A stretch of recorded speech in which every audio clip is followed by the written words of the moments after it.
we're back. This time we have a gentleman who's going to talk to us about the Tulsa School of Arts and Sciences, which I know absolutely nothing about. He knows everything about it because he's a community development director.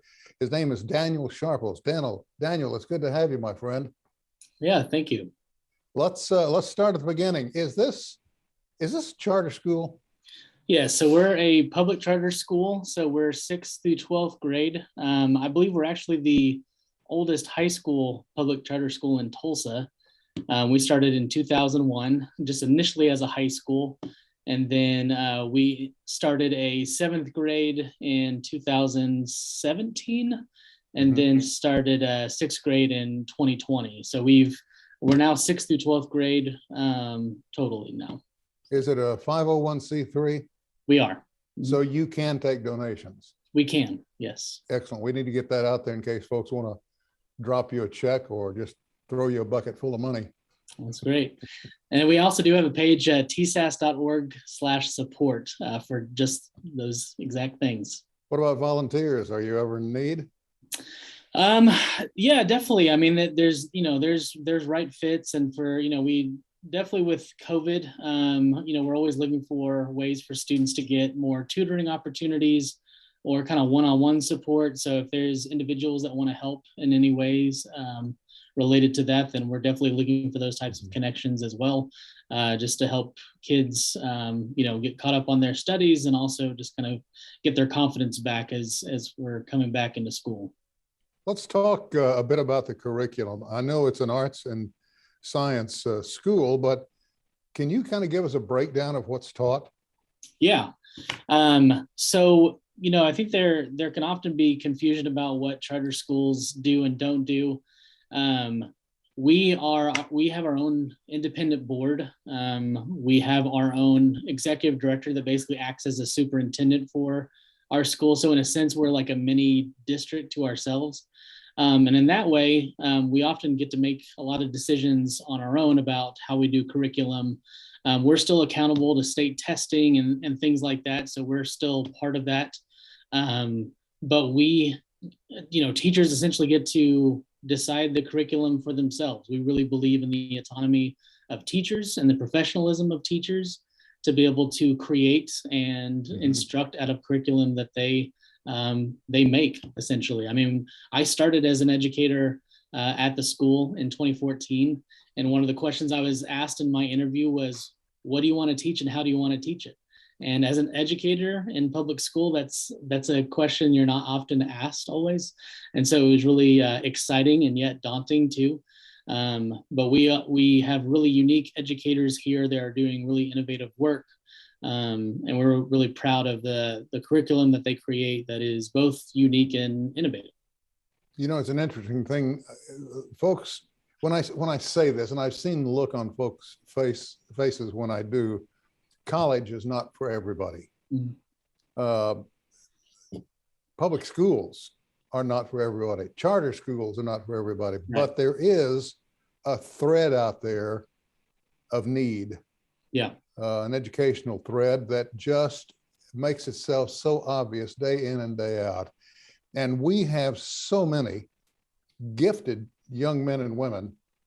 I won't call them boys and girls. They're young men and women to me that have already shown the potential to go on and do incredible things. And I'm sure you've seen some of them pass through your doors, haven't you? Definitely.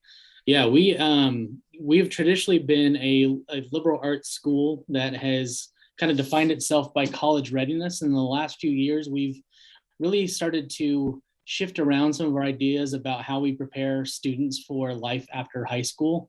So in fact, in our high school, we have 4 houses.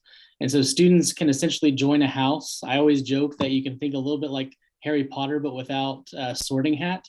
But we have our traditional liberal arts house that students can join. We have a fine arts house for students that like to focus on things like photography or painting. We have a STEM house. So we have kids that are, more and more kids come into our school who want to do things like coding and computer programming and making apps and things like that. So they can join that house and participate in classes that, help them prepare for that.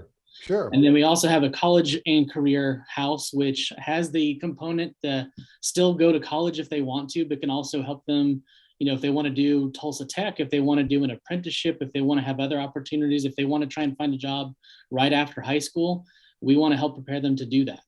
All four of those houses are college preparatory, but at the same time, it doesn't have the expectation that all the students need to go to college. We want many of our students to do that who wish to do that, but we also know that that's not always the fit for everyone. And so we want to prepare them for the most meaningful experience after high school. Well, you and I both know that the news networks all around the world are filled every day with some man or woman who didn't take the conventional route, mm-hmm. who said, no, wait a minute. And their parents were smart enough to pick up on it. Let's try this. I think you might be a better fit here. Mm-hmm. Is it too soon to ask this question or answer it, but have you had the opportunity to follow the progress of the students after they leave your school? Yeah, that's a really great question, and one I'm always excited to talk about, because we've seen a lot of our alumni.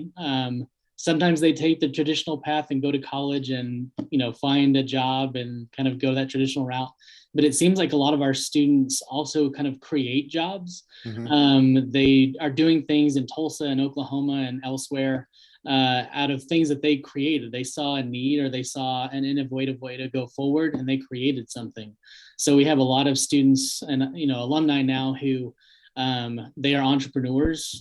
They've created their own careers. A lot of them, there's photographers who have created their own portfolios and who are doing their own work.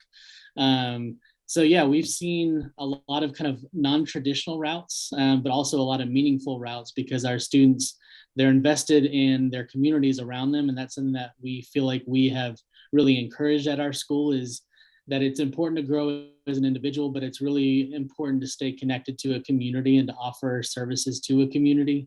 And so a lot of our students are really doing amazing work in Tulsa and Oklahoma and elsewhere as well, with that kind of mission to tie themselves to a community that they're a part of.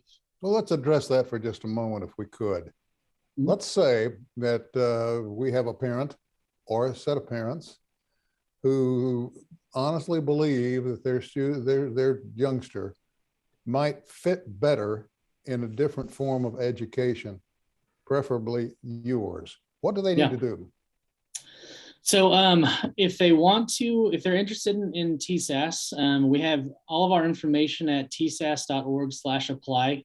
And that has teacher videos. It has actually virtual shadowing events. There are actually some opportunities to sign up for shadowing tours right now, where parents and students can come visit the school.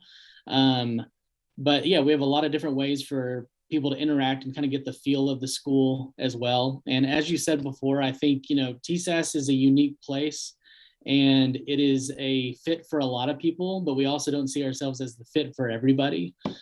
Charter schools are a need, but we're also there to kind of assist public education as well, and just be a choice that students and families can make.